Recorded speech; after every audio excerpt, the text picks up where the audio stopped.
Flying like birds.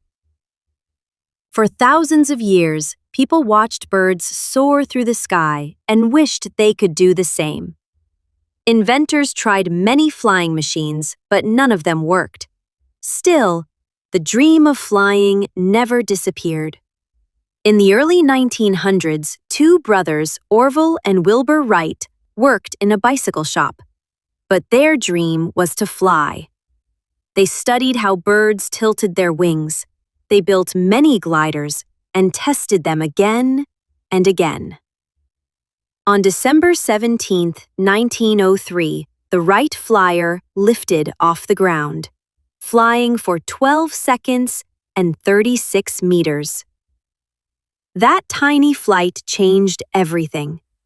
Today, airplanes carry people and goods across the world in just hours. The story of the Wright brothers teaches us, dreams can come true with hard work, curiosity, and courage.